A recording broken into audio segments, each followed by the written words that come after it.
Quero cumprimentar você que está conosco aqui na Igreja do Juvevê, em Curitiba, você que está com a gente pela Rádio Novo Tempo, pela internet, pela TV Novo Tempo, ou você que está na sua casa assistindo um DVD ou em algum outro lugar. Nós somos bem-vindos à casa de Deus para estudarmos a Palavra de Deus. Eu quero convidar você para abrir a sua Bíblia no Evangelho de João, capítulo 17, é o texto com o qual vamos começar a estudar a Palavra de Deus. E enquanto você está abrindo, quero aproveitar para convidar você para orar, porque nós não podemos compreender a Bíblia sem auxílio sobrenatural. Vamos curvar a cabeça, vamos fechar os olhos e vamos orar ao Senhor. Querido Pai, nós queremos Te louvar pelo privilégio que temos de estar na Tua casa nesse momento. A Tua palavra se encontra aberta em nossas mãos. E esse é o Teu livro santo que foi preservado através de séculos. Porque através desse livro nós encontramos vida, nós encontramos salvação. Nós podemos ter eternidade, nós podemos ter Deus, Jesus, o Espírito Santo. Podemos ter acesso às realidades espirituais, eternas. Senhor Deus, agora aplica o que vamos estudar à nossa vida e ensina-nos a Te ver como Pai e agirmos como filhos em resposta ao amoroso cuidado do Pai, que deseja nos ver com Ele para sempre. Senhor, cuida de nós agora. Abre a nossa mente para a compreensão da Tua palavra. Nós rogamos isto em nome de Jesus. Amém. Evangelho de João, capítulo 17, nós começamos a ler no verso 1. Diz assim a palavra de Deus: Tendo Jesus falado estas coisas, levantou os olhos ao céu e disse: Pai, é chegada a hora, glorifica Teu Filho para que o Filho Te glorifique a Ti. Verso 3, e a vida eterna é esta, que Te conheçam a Ti, o único Deus verdadeiro, e a Jesus Cristo a quem enviaste. Gente, vida eterna é algo que começa agora, nesta vida. Quando a gente tem vida eterna, a gente tem alegria, a gente tem disposição para acordar de manhã, a gente tem disposição para enfrentar os desafios da vida. Isto se chama vida eterna, e isto Deus dá para todo que busca, para todo que bate, todo que procura. Jesus diz: buscar-me-eis e me achareis, quando me buscardes de todo o vosso coração.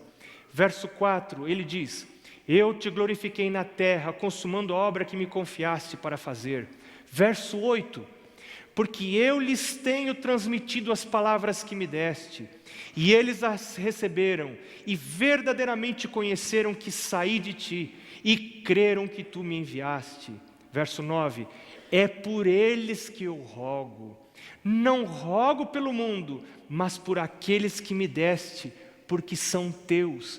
Jesus, na visão do Pai, sabia que o Pai desejava ter os discípulos consigo, e agora Jesus ora pelos discípulos, tomando as dores do Pai. Jesus ora pelos seus discípulos, diz: Pai, eu oro por eles. Verso 15, ele diz: não peço que os tires do mundo, e sim que os guardes do mal. Todo pai sabe que o filho vai passar por sofrimentos, e aqui este Jesus, em nome do Pai, ora ao Pai, dizendo: eu não peço que os tires do mundo. Os pais não devem imaginar que podem livrar os filhos de todas as provações, de todas as privações, de todo o sofrimento. Eu tenho pedido isso para Deus. Eu não sei qual é o futuro da minha vida. Tenho 2 filhas. Alguns pais recebem notícias não boas. Aconteceu um acidente, seu filho tem uma doença, sua filha tem uma doença. Eu tenho pedido uma coisa para Deus. Eu tenho pedido: Senhor, eu não peço que o Senhor tire minhas filhas do mundo, mas eu peço que o Senhor as preserve do mal, que o Senhor as livre do mal. Eu não tenho sonho de viver toda esta vida aqui com as minhas filhas. Pode ser que o pai vá antes, pode ser que a mãe vá, pode ser que uma das filhas vá, mas os nossos olhos têm que estar postos na eternidade. Nós não podemos nos contentar com as coisas desta terra. Os laços familiares devem estar sendo construídos para a eternidade e não para a transitoriedade desta vida. Esta foi a visão de Jesus para os seus. Pai, eu vou subir, eles vão ficar, nós vamos nos separar, mas eu estou pensando no futuro, eu estou pensando na vida eterna. Este é pensamento de pais que têm a visão de Deus, que têm a visão cristã. Esses pais pensam mais na frente, esses pais pensam no futuro, eles criam seus filhos, educam os seus filhos, não para viver com os filhos aqui a vida toda, porque a gente não vive com os filhos a vida toda, os filhos se casam, vão embora, e às vezes esquecem de telefonar. Filhos, telefonem para o pai e para a mãe. Eu fiz um propósito de ligar para o meu pai e para a minha mãe toda semana, e o dia é domingo. Todo domingo eu procuro ligar para o meu pai e para a minha mãe, pelo menos uma vez por semana. E agora descobri um jeito mais barato de ligar, eu posso ligar durante a semana. Ontem mesmo eu liguei para o meu pai e para a minha mãe, né? Moram longe, moram 500 quilômetros da minha casa, mas a gente tem que estar em contato com o pai e a mãe. Mas esse contato vai terminar. Essas ligações, elas têm que estar sendo feitas para a vida eterna. Sabe, a Bíblia conta a história de um homem, Jó. Eu quero convidar você para abrir a sua Bíblia, folhear a sua Bíblia até o livro de Jó. Fica exatamente antes dos Salmos. Livro de Jó, Salmos está no meio da Bíblia, Jó um pouquinho antes. Jó capítulo 1. Perceba a visão que esse homem tinha de paternidade. Veja o que ele pensava para os filhos. Era um homem rico, era um homem abastado. Jó capítulo 1, começando com o verso 1, diz assim a palavra de Deus: havia um homem na terra de Uz, cujo nome era Jó. Veja as características desse homem: homem íntegro e reto, temente a Deus e que se desviava do mal. Nasceram-lhe 7 filhos e 3 filhas. Não tinha televisão naquele tempo. 7 filhos, 3 filhas. Possuía 7.000 ovelhas. Veja, até para os padrões de hoje, isso é muita coisa. 7.000 ovelhas, 3.000 camelos, 500 juntas de bois, 500 jumentas. Era também muito numeroso o pessoal ao seu serviço, de maneira que esse homem era o maior de todos os do Oriente. Seus filhos, diz o verso 4, iam às casas uns dos outros e faziam banquetes. Como é bom ter dinheiro, né? Coisa boa fazer festa. Pobre só come, rico faz festa. Eles faziam, e não é errado fazer festa, gente. Não tem nada errado. Quem pode fazer festa, deve fazer festa mesmo. É bom fazer festa. Eles faziam festas, cada um por sua vez, e mandavam convidar suas 3 irmãs a comerem e beberem com eles. Como era boa a vida. Mas o pai, Jó tinha noções muito acuradas de eternidade. Jó pensava em eternidade, Jó pensava no amanhã, Jó pensava no depois. Por isso que Salomão diz que é melhor ir na casa do luto do que ir na casa da alegria. Porque quando você está na festa, na casa da alegria, a festa, você não pensa na eternidade, você pensa no presente. Mas quando você vai no luto, quando você vai num funeral, você olha para o caixão e você vê a sua foto ali dentro do caixão. E você pensa que um dia aquilo vai acontecer com você. E por isso o salmista diz: Senhor, ensina-nos a contar os nossos dias para que nós alcancemos coração sábio. E Jó era um homem rico, mas ele logo percebeu, por seu andar com Deus, que ele não podia pôr o seu coração na riqueza, porque as riquezas desaparecem muito rápido. A vida vai e as riquezas ficam. Jó estava colocando o seu coração na eternidade, e ele se preocupava com os filhos. E agora diz a Bíblia, verso 5, decorrido o turno de dias de seus banquetes, chamava Jó seus filhos e os santificava. Levantava-se, que horas? Você já viu rico levantando de madrugada? Gente, se eu fosse rico, eu levantava 11h35. Para que levantar de madrugada? Para que isso? Você pode dormir, tem gente trabalhando para você. Mas a cabeça de Jó não estava nessa vida. A cabeça de Jó estava na outra vida. E Jó sabia que para alcançar outra vida, ele tinha que madrugar, como as pessoas do mundo madrugam para ganhar dinheiro. Levantando-se de madrugada, e oferecia holocausto segundo o número deles, pois dizia, talvez tenham pecado os meus filhos, e blasfemado contra Deus em seu coração. Assim fazia Jó continuamente. Veja a visão deste homem, a percepção que ele tinha da vida, da criação de filhos. Pode fazer festa, meus filhos, mas não se esqueçam, tem um Deus, Jesus vai voltar, meus filhos. Será que meus filhos não pecaram? Veja que coisa inteira. Vamos analisar alguns aspectos dessa pequena história, desse pequeno trecho que nós lemos. O homem Jó, como era esse pai, é um modelo para nós hoje, pais. Um homem íntegro, um homem reto, um homem que não havia desvio, um homem que era a mesma coisa no claro e no escuro, um homem que na frente da esposa era a mesma coisa, ao passar numa banca de revistas, perto daquela seção das revistas pornográficas, ele era a mesma coisa que era na frente da sua esposa, na igreja, homem íntegro, homem reto, temente a Deus, respeitando a Deus, noção da presença de Deus, noção de que Deus contempla todas as coisas, Deus está vendo tudo, e Deus pode atuar em tudo. Homem que se desviava do mal. Desviar-se requer esforço. Não requer esforço continuar o rumo que você está indo. Desvio requer mudança, requer esforço extra. Era um homem que se esforçava para desviar-se do mal. Mas Jó era um pai de iniciativas. Jó tomava iniciativa. Jó não acreditava que vida espiritual era algo que aparecia de modo natural na vida dos filhos. Jó tinha consciência que vida espiritual é algo que precisa ser buscado pelos pais. Vida espiritual nos filhos, eu digo. Por isso, Jó era um pai de iniciativas em relação à vida espiritual de seus filhos. E a Bíblia diz que Jó chamava seus filhos e os santificava.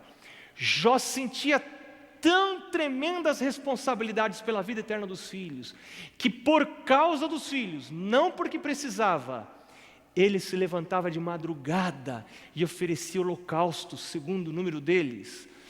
Pois ele dizia, talvez tenham pecado os meus filhos e blasfemado contra Deus no seu coração. Veja, a noção que ele tinha da pecaminosidade dos filhos. Nossos filhos são pecadores.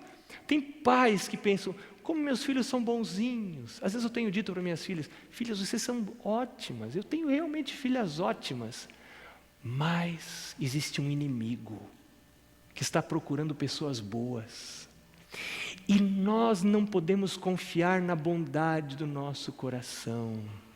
A Bíblia diz, enganoso é o coração do homem, desesperadamente corrupto, quem o conhecerá? O meu coração me engana, o meu coração me trai, e eu não posso ficar julgando que os meus filhos estão sempre fazendo as coisas certas, porque eles podem estar lá nas festas, e o coração deles os desviar. Talvez o desejo deles é fazer as coisas corretas, mas o coração o trai. porque nós nascemos pecadores. A Bíblia diz isso, que nós nascemos pecadores. Jó tinha noção disto, do perigo que seus filhos corriam, tanto pelas tentações de Satanás, quanto pelas tentações do próprio coração pecador. E olha que lindo esse final do verso 5, que diz: assim fazia ele continuamente. Jó era um homem que fazia o culto, constantemente chamava os filhos, sacrificava. Isso é o culto, era o culto familiar daquela época.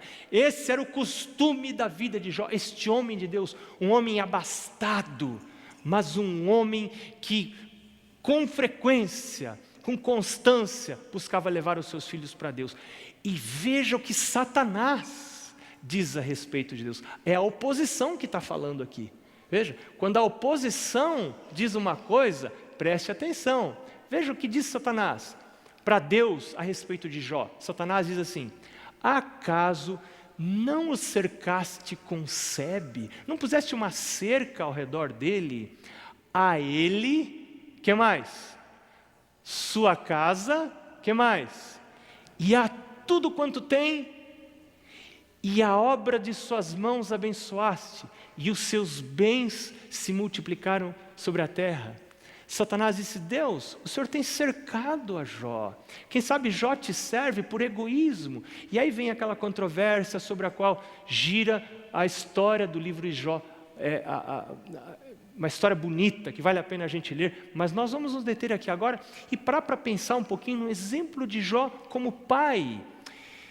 A Bíblia diz que, como pais, nós precisamos ter uma noção clara do nosso papel, de levar nossos filhos a Jesus. Pais levando filhos a Jesus, para que filhos conheçam Jesus. Você conhece Jesus? Você já entregou sua vida para Jesus? Eu, como pai, já entreguei minha vida para Jesus. É Jesus que toma o controle da minha vida. Hoje, no final do culto, eu quero fazer um convite para as pessoas que estão aqui na igreja hoje, estão sendo tocadas pelo Espírito de Deus para entregar a vida para Jesus. Para dizer: Jesus, toma controle da minha vida. Eu quero que o bem controle a minha vida. Eu quero que Jesus assuma o controle de tudo, das minhas escolhas. E quando a gente tem filhos, essa deve ser a prioridade da vida da gente em relação aos filhos. A Bíblia diz, Provérbios 22, 6, ensina a criança no caminho em que deve andar, e ainda quando for velho, não se desviará dele. A gente ensina a criança e aquilo vai afetando a mente. Tem aquele ditado que diz: água mole em pedra dura, tanto bate até que fura. Os pais possuem uma responsabilidade transgeracional. Não basta que eu me salve sozinho, não basta eu ir para o céu sozinho, ou ir de casalzinho para o céu, só o pai e a mãe. Onde estão os filhos? Nós queremos a eternidade com os filhos.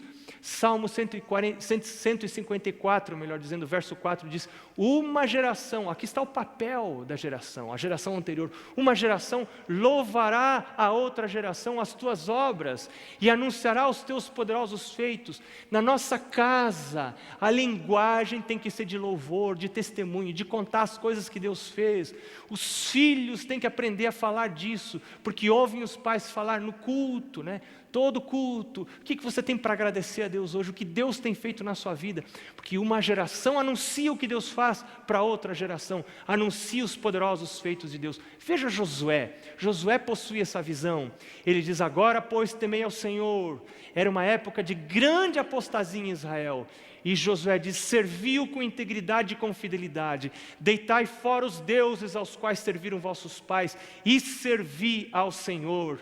Escolhei hoje a quem servais, se aos deuses a quem serviram vossos pais, aos ídolos, ou aos deuses dos amorreus, que eram ídolos também. Mas ele diz: eu e a minha casa serviremos ao Senhor. Não só eu não me contento em apenas eu servir ao Senhor, eu não terei descanso enquanto a minha casa não estiver servindo ao Senhor. Será que meus filhos sabem disso? Você já disse para os seus filhos que você nunca vai desistir deles?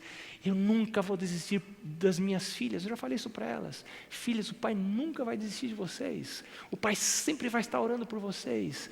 Até o último suspiro. Josué disse: eu e a minha casa serviremos ao Senhor. No livro de Isaías nós encontramos uma promessa muito preciosa. Olha que promessa para os pais, ao mesmo tempo é uma visão que os pais devem ter. Os teus filhos edificarão as antigas ruínas, a lei de Deus em ruínas, os princípios divinos em ruínas. Estamos numa época de grande frouxidão moral, de descaso para com a vontade de Deus, mas vai se levantar uma próxima geração. São os nossos filhos devem ser aqueles que levantarão os fundamentos de muitas gerações, como diz o texto, e serás chamado reparador de brechas e restaurador de veredas, para que o país se torne habitável. Meu pai já me disse algumas vezes, ele disse: meu filho, daqui a pouco eu vou descansar. Eu vou comer grama pela raiz.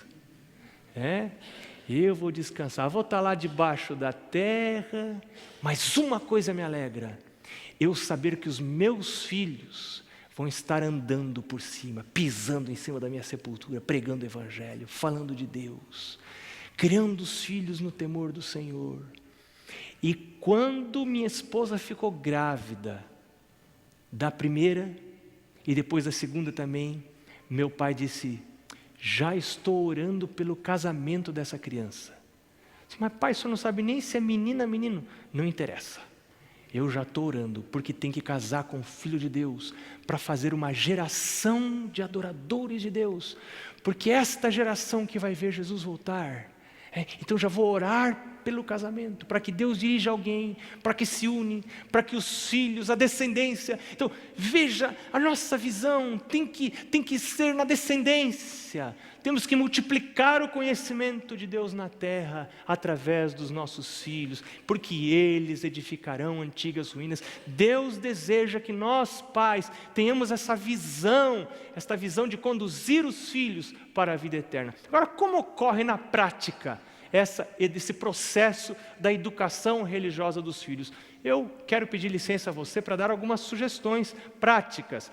Ela ocorre de dois modos, a educação religiosa. Primeiro, por preceito ou por ensino. E, em segundo lugar, por exemplo. Esses são os dois modos principais. A educação religiosa ocorre por ensino quando? Quando é que a criança aceita o ensino do pai e da mãe? Quando existe um bom relacionamento, quando o pai brinca de cavalinho, e brinca de se esconder, e brinca de correr, e brinca de bola, e rola pelo chão, e se faz de criança junto, e brinca de boneca. Então, quando existe um bom relacionamento, o pai e a mãe podem ensinar, pode falar, que a criança vai aceitar com mais facilidade, e mesmo os adolescentes. Um outro ponto: quando os filhos admiram o caráter dos pais, quando reconhecem que os seus pais andam com Deus, como Jó, homens e mulheres íntegros, retos, tementes a Deus e que se desviam do mal. Então, quando os filhos admiram o caráter dos pais, eles então com mais facilidade aceitam o ensino. E quando percebem o amor dos pais, amor precisa ser dado na linguagem da criança, e talvez uma das maneiras principais da gente expressar amor é dando tempo da gente, né? Para a gente dar tempo para os filhos, a gente precisa de atitudes de negação própria. Agora, dois tipos de ensino. Quais são os dois tipos de ensino que existem? O primeiro é formal, é de você sentar, senta aqui que eu vou ensinar você. A criança fica sentadinha, perninha balançando, e você ensinando alguma coisa. E o outro é informal. Como que você ensina de maneira formal? Um método de ensinar de modo formal é o culto familiar, todo dia, e Deus orienta que se faça assim, todos os dias, na mesma hora, de manhã, à noite, e o pai e a mãe sentam ali com o filho, o pai e a mãe e os filhos, e cantam um hino, e contam uma história da Bíblia, e ora, e de noite de novo, né? E no outro dia de novo. Então, regra sobre regra, um pouco aqui, um pouco ali, todos os dias ensinando no culto familiar. Lição da escola sabatina, estudar todo dia liçãozinha com a criança. Quando ela é pequena, a mãe estuda com ela, pois quando ela já está ali entrando na adolescência, olha, você vai estudar lição sozinha, né? Tem o seu horário antes das tarefas escolares, ensinando que Deus deve ocupar sempre o primeiro lugar, assinando a lição da escola sabatina, colocando os filhos numa escola cristã. Ah, pastor, alguns dizem, tem escolas, eu posso pagar escolas que custam mais caro para os meus filhos, mas escuta, quando a criança vai para a escola, ela tem que encontrar no ensino dos professores o eco do ensino dos pais. E se a nossa visão de futuro é uma visão de eternidade, nós não estamos pensando apenas no vestibular aqui dessa vida, apesar de que muitas escolas cristãs, confessionais, são boas escolas e também preparam para o vestibular, mas não é essa a nossa prioridade. Nossa prioridade é a vida eterna, é colocar os filhos em contato com professores que ensinam a mesma coisa que a gente ensina em casa. Deus criou o mundo em 6 dias, fez o Senhor o céu, a terra, o mar e tudo que neles há, né? E no 7º dia descansou. Os professores da escola do seu filho ensinam isso, como diz a palavra de Deus. Precisa haver concordância entre aquilo que se ensina em casa e aquilo que se ensina na escola. Precisa haver harmonia nesses discursos, porque senão a mente ainda em desenvolvimento das crianças será afetada. Por isso Deus disse que a igreja deveria ter uma rede de escolas, onde os filhos da igreja deveriam ser colocados, para que a aprendizagem fosse harmoniosa, houvesse harmonia entre a escola e o lar, entre o lar e a escola. Os desbravadores, né? O grupo de desbravadores. Então a criança ela precisa também ter momentos de companheirismo com crianças da mesma idade, né? Então vai lá, com supervisão, atividades ao ar livre, mas sempre voltada para Deus, sempre voltadas para as coisas espirituais. Testemunhos, né? Os pais testemunhando, ensinando a criança das coisas que Deus tem feito. Frequência à igreja. A igreja é um excelente elemento de educação formal. Então levar a criança para a escola sabatina apropriada da sua idade, né? A criança tem escolinha, leva lá, ensina a ficar quietinha. Eu me lembro de muitas vezes ir para a escola sabatina, a mãe preparava a ofertinha, ia de calça curta, né? Sapato e bermudinha, e tinha um menino que me beliscava na perna, toda vez um vizinho meu, e hoje eu conheço ele, sei onde ele está, um dia ainda vou beliscar de volta, né?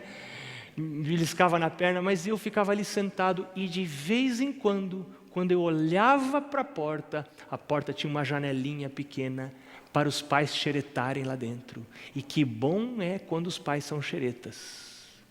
Isso é muito bom. De vez em quando eu via a cabeça do meu pai, a testa do meu pai e os olhos do meu pai, vendo onde eu estava. Os pais têm que saber onde estão os filhos.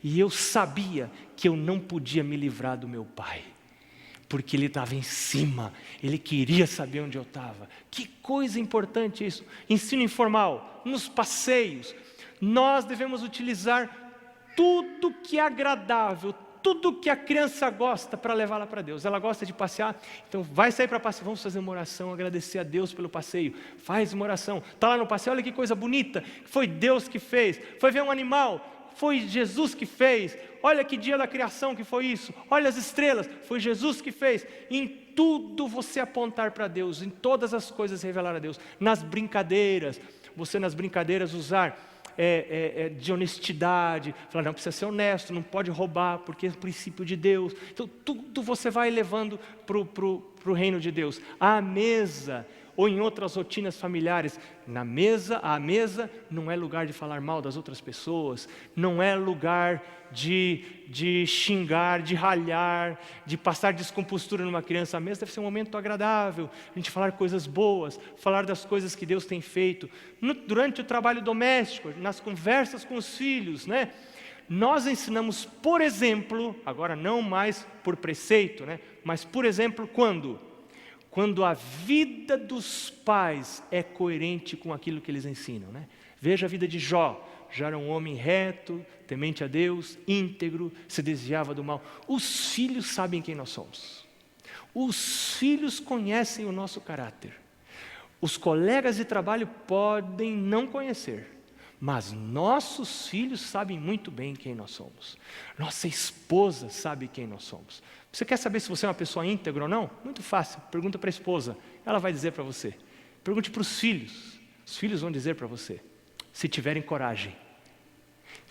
Quando os filhos veem o pai e a mãe orando e lendo a Bíblia, né? Será que meus filhos veem os meus hábitos espirituais, meus hábitos de comunhão com Deus? Os filhos sabem que eu levo a sério a busca de Deus? Ou a igreja é apenas um evento social? Eu tenho realmente estado envolvido em buscar a Deus? Ou estou ali apenas porque tem um convívio gostoso, há uma certa proteção social, um bom ambiente, né? Quando os filhos veem os pais tendo uma vida de serviço a Deus e ao próximo, quando os pais frequentam regularmente a igreja, né? Eu estava de férias um tempo atrás, num lugar na praia, vi alguns amigos que chegaram, e onde é que estão seus pais? Ficaram em casa dormindo, sábado de manhã. Mas estão de férias, né? Pois esse pai chega para o filho e diz, filho, você deve ir à igreja. Sim, pai, mas peraí, me conta uma coisa, pai, quando você não quer ir à igreja no sábado, você fica dormindo. Agora você quer que eu vá à igreja? Eu também não quero ir hoje. E como você vai dizer para o filho ir?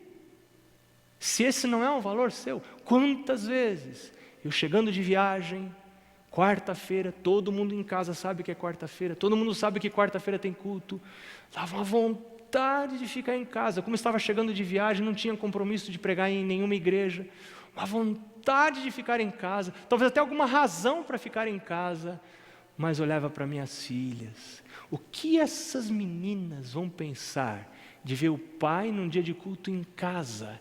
Que mensagem eu estou transmitindo para as minhas filhas? De que as coisas de Deus são importantes só quando me convém para mim que sou pai? Que mensagem estou transmitindo aos meus filhos? Quando pais lutam para desenvolverem hábitos corretos de alimentação. Eu me lembro que um dia lá em casa, meu pai chegou com um livro, Conselhos sobre o Regime Alimentar. Meus pais nasceram numa região em que a tradição é se alimentar, ter hábitos alimentares assim que não são muito bons para a saúde. E meu pai e minha mãe começaram a ler pequenos trechos daquele livro, todos os cultos. Talvez levamos uns 3 anos para ler o livro todo. Mas nós, os filhos, começamos a ver a luta do pai e da mãe para adaptarem o seu paladar à orientação de Deus. Aquilo impressiona os filhos, mas puxa vida, meu pai e minha mãe estão mudando o gosto, a gente sabia do que eles gostavam, a gente sabia o que eles gostavam de comer, mas agora não, o Senhor está dizendo, a palavra do Senhor tem primazia sobre o meu gosto, sobre o meu paladar. Isto impressiona o coração dos filhos, quando os filhos veem que os pais estão levando a sério as coisas de Deus, não estão brincando com as coisas de Deus, não fazem brincadeira, risada com as coisas de Deus.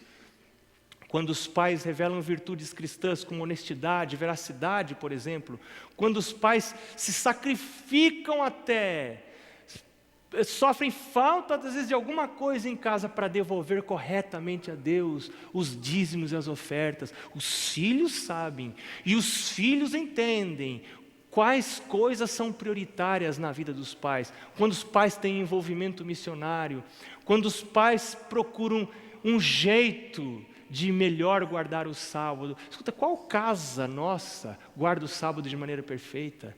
Será que nenhum de nós um dia atrasa, chega atrasado, acaba avançando, às vezes sem querer, o horário do sábado, o horário do pôr do sol? E como a gente lida com isso? né? Deixa passar batido, ou a gente diz, filhos, nós erramos, filhos.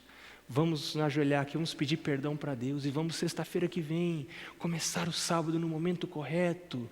Os filhos percebem que os pais estão envolvidos num processo de crescimento espiritual. Os filhos veem coerência naquilo que os pais pregam. Quando os pais não falam mal dos outros, quando os filhos não ouvem nenhuma vez pai e mãe falar, você viu aquele lá, você viu aquele outro, olha aquele irmão na igreja, olha aquele pastor, olha aquele outro, olha lá aquele líder, né? Que coisa. Então há coerência naquilo que os pais pregam. Quando os pais têm critérios divinos para filmes, programas, na TV, no rádio, na internet, em outras mídias, né? Eu me lembro de assistir televisão com meu pai. Às vezes o pai ligava a televisão à noite e eu sabia que tinha algumas coisas que o pai gostava. E o pai chegava naquelas coisas que ele gostava. E quando aparecia uma cena que não estava de acordo com a vontade de Deus, o pai mudava o canal. E naquele tempo não era assim. Você tinha que ir lá e fazer clac, clac, clac. Lembra desse tempo? Né? E o pai levantava, ia lá e mudava o canal. E a gente ficava, eu tinha vontade de dizer, deixa pai, mas não adiantava. O pai ia lá e mudava o canal, e a gente não assistia mais o resto daquilo lá. Então, lógico que o pai queria olhar, mas ele queria que a gente soubesse que as coisas de Deus são coisas sérias. Quando os pais não escutam músicas mundanas, a música foi criada no céu para louvar a Deus. Quando os pais, os pais resolvem seus problemas, o casal resolve seus problemas, seus conflitos diante de Deus, usando princípios de amor, de perdão, de misericórdia. Então os filhos enxergam a Deus mesmo nos conflitos. Que casal não tem conflitos, gente? Que casal não tem uma briguinha de vez em quando? Me responda. Eu ouvi uma vez um casal, dois velhinhos, né, dizerem, completando ali bodas de ouro, nós nunca brigamos, né? E outra pessoa diz assim, morreram e esqueceram de se enterrar. Ou estão mentindo, porque não é possível duas pessoas diferentes convivendo na mesma casa. Mas como é que são resolvidos esses conflitos? É no temor do Senhor? É obedecendo a palavra de Deus? Quando os pais revelam o amor de Jesus através do exemplo, manifestando serviço ao semelhante, paciência, misericórdia, perdão. Eu quero que você veja um vídeo que vai ser apresentado aqui agora. Veja o que esses filhos vão dizer do pai. Veja a visão de futuro do pai. E veja o que o pai conseguiu transmitir para esses filhos. Veja isso, depois nós vamos voltar para essa apresentação. Escute só. Qual o segredo para transformar dois garotos peraltas, cheios de energia e com apenas 13 anos, em uma eficiente dupla missionária? Eu acho que é ser amigo, realmente. Ser amigo. Eles gostam de mim, gostam da gente, gostam de sair comigo. Esse é o terceiro elemento da história, o João, pai de Micael e Misael. E já que são 3 no assunto, na verdade não é uma dupla. É um trio, não posso levar só um para fazer uma dupla, né? Porque são gêmeos, não tem como separar. Então tem que ser um trio. Os 3 trabalham juntos assim desde que os garotos tinham 4 anos de idade. De simples passeio com o pai, a atividade de dar estudos bíblicos virou hábito. Quando a pessoa tá lá na frente, lá se batizando, é muito bom. É bom assim, saber assim, que aquele tempo todo assim que tu foi lá na casa da pessoa, ensinando pra ela assim, não foi um tempo perdido. É a mesma coisa de por exemplo, tá ganhando um irmão novo. Minha mãe tem um filho, daí eu tenho um irmãozinho, a mesma coisa. É mais um irmão na fé. Quem ouve o discurso pode até pensar que a vida dos 2 garotos é só isso. Mas não é não. Os 2 adoram tocar violão na igreja, pregar, cuidar de passarinhos, além de ser bons alunos. Antes e depois das aulas, eles ajudam a mãe a fazer salgadinhos e bolos para vender. Vida difícil? É fácil. Vocês fazem isso há quanto tempo? Desde pequenininho, meu pai sempre levou nós juntos pra dar estudo com ele. Vocês gostam? Sim, gostamos de dar. Não é porque vocês vão brigado, né? Não, nós vamos porque nós gostamos mesmo. Mas não tem coisa mais legal pra fazer? Jogar bola? Mas a gente dá estudo e também joguei uma bola. E pra escola? Pra escola também, brinquemos das nossas próprias brincadeiras. Cuidemos dos passarinhos, E ainda fazer mais coisa ainda. fazer pastel pra minha mãe. Ah, mas vocês são muitos, vocês dormem também? Dormimos. Até mais do que devia. Mais do que devia é o resultado disso tudo. Nas contas do trio já foram mais de 100 batismos, como o da Carol e do Davidson. Largaram o CTG para seguir outro ritmo. A gente chegava assim no sábado e ficava olhando, né? Poxa, por que, né, o sábado? Por que esses dois se vêm lá de um lugar tão longe? Porque o bairro, né, onde eles moram é bem longe. E às vezes mesmo com chuva, assim, eles vinham igual acompanhando o João, né? E isso, assim, realmente tocou na gente. Qual livro da Bíblia, né? Mateus, os guris lá folhavam ligeirinho, né? E eu, não sei nem procurar, né? Então isso aí chamou muita atenção. Uns gurizinhos recém começando, na verdade, e já mais entendido do que tantas pessoas de mais idade do que eu mesmo, né? Isso que chamou muita atenção. Aqui na escola, a diretora acha que o trabalho dos dois vai além da influência da classe. Porque nós vivemos numa sociedade onde fazer o trabalho que eles fazem, os jovens acham um pouco estranho, né? E eles são alunos que nem os outros, né? Mas eles agem de forma diferente porque eles já têm um ensinamento na religião. Depois que eu comecei a ver o quanto que eles sabiam, o quanto que eles interagiam junto com o pai, né? Eu fiquei assim muito até orgulhoso daquilo ali, né? De ver o incentivo que o próprio pai dava para eles, né? Em cima da Bíblia, para eles estudar e o quanto que eles sabem também da Bíblia, né? O Aleu recebeu estudos bíblicos e se batizou. Mas Misael e Micael aprenderam com o pai a não desanimar se não conseguem o batismo. Aliás, aprenderam e ensinam como ter sucesso dando estudos bíblicos. Estudar assim, antes de ir para casa da pessoa assim, estudar o assunto que vai falar naquela casa. Daí assim, daí vai estar falando aquele assunto lá. Se fazer outra pergunta fora do assunto, se não saber a resposta, daí diz que aquela resposta ainda tu não sabe responder ainda por enquanto, mas na próxima semana daí traz a resposta àquela pergunta que fizer. E vocês levam a resposta? Daí devemos, mas assim... Mas o meu pai sempre sabe a resposta aí. Bom, desde que eu conheço o João, 18 anos que eu sou casada com ele, a gente namorava, ele ia um final de semana lá para casa, outro não ia por causa do trabalho dele, ele sempre fez esse trabalho, sempre. E daí as crianças nasceram e ele começou a carregar eles junto quando eles estavam maiores. O exemplo de um motivou dois, que motivaram 3, 4 outros, muitos outros. São mais de 100 batismos e dezenas de estudos bíblicos todos os anos. O trio missionário mostrou que trabalho em família funciona e que família que trabalha funciona melhor ainda. Eu queria ser igual meu pai quando eu crescer. Por quê? Porque sim, porque acho que é legal. Meu pai é esperto e entende bastante. Ele é calmo, tem bastante paciência, assim. Queria ser igual meu pai. Ele é diferente assim dos outros, não sei porquê, mas sei que é diferente. O peso de um exemplo. E se você em casa quer seguir o mesmo modelo desse trio missionário... Pode fazer visita, pode entregar folheto, até mesmo exemplo. Abrir a Bíblia no lar das pessoas, advertindo as pessoas do que está para acontecer, deve tomar cada dia mais e mais o tempo daqueles que querem servir a Deus. Se hoje eu parasse de fazer isto, eu acho que não tinha motivo para mim ir na igreja. E por que tudo isso? Quanto mais rápido o evangelho for pregado, mais rápido Jesus vai voltar. Daí a gente vai pro céu. Você não precisa ficar vendo apenas uma história como essa. É simples, não precisa ter muito preparo, basta ter coração, vontade de fazer. Podem ser jovens, podem ser recém-batizados, o importante é chamar alguém, organizar uma dupla e fazer um trabalho que nasceu no coração de Deus. Jesus fazia assim, e esse foi um dos segredos da vitória dos apóstolos. A pergunta que ficou da história é: e se você não fizer isso? Qual é a razão de ser? É o trabalho mais simples da obra missionária que você pode se envolver. Chame alguém, organize uma dupla.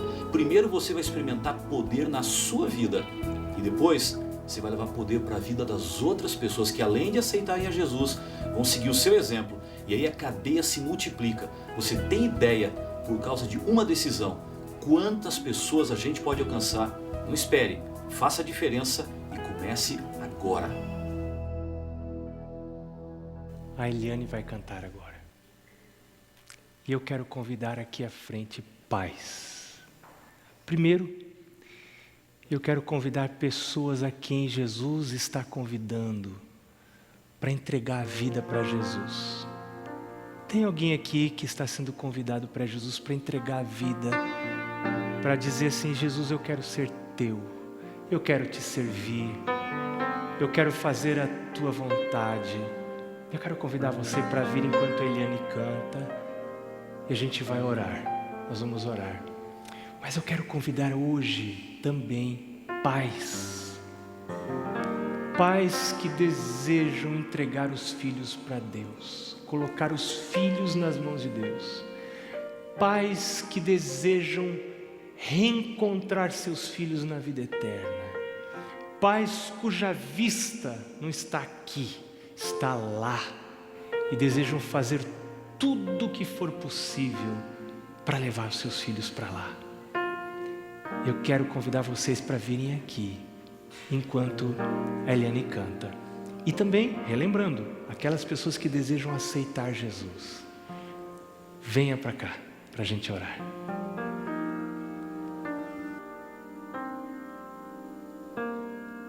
Na doce paz que vem de Deus, eu sinto o seu amor. Devolva a Ele o que me deu em forma de louvor.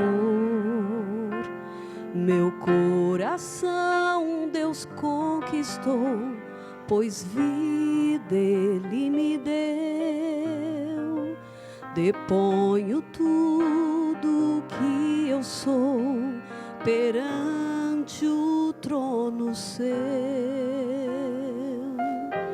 Com meu viver, eu quero amá-lo, Pai, e seu amor eu quero conhecer. Tudo que tenho é seu para sempre. Irei servi-lo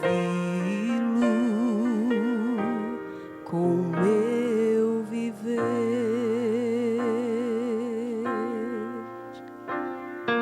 A cada dia Deus me dá o pão para viver. Por isso eu quero proclamar a todos seu poder. Vou confiante segurar na sua forte mão,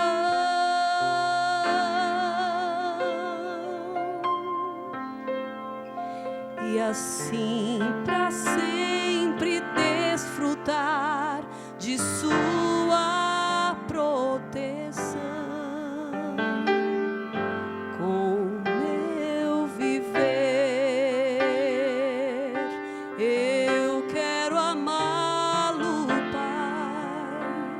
Seu amor eu quero conhecer. Tudo que tenho é seu para sempre. Irei servi-lo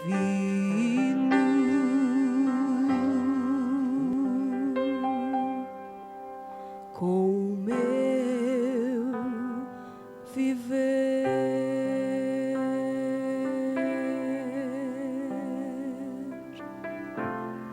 Nós estamos nos dias finais da história dessa terra. Jesus está voltando. Jesus está chamando pais para intercederem por seus filhos, pais para terem uma visão de longo alcance. Mas Jesus também está chamando filhos para entregarem a vida para Ele, porque agora é o tempo, já é hora de nós despertarmos do sono. Vai alta a noite, vem chegando o dia. eu quero convidar você para orar. Vamos fechar os nossos olhos, vamos nos entregar ao Senhor. Vamos orar. Senhor, obrigado porque o Teu Espírito nos chama. O Teu Espírito tem desviado a nossa mente das coisas deste mundo para as coisas da nova terra, da vida eterna, porque o Senhor está voltando. Nós sabemos que nenhum amor, nenhuma paz é duradoura aqui nessa terra. Por melhor que uma família funcione, isso não é perene, não é eterno. Mas o Senhor vai voltar. E o Senhor deseja reunir famílias no céu. O Senhor deseja que lá estejam o pai, a mãe e os filhos. Senhor, aqui tem pessoas entregando a sua vida ao Senhor. Tem pais colocando a vida dos filhos no teu altar. Tem pais dedicando os filhos para o teu serviço aqui. Aqui tem pais dedicando-se a si mesmos, pais e mães, para que através da sua vida os seus filhos te conheçam. Revela-te a estes filhos e revela-te a estes pais. Nós pedimos isto, pedimos milagres, Senhor, em nome de Jesus. Amém. Deus abençoe e Deus guarde você. Amanhã estamos de volta para mais um culto desta Semana da Família. Até lá.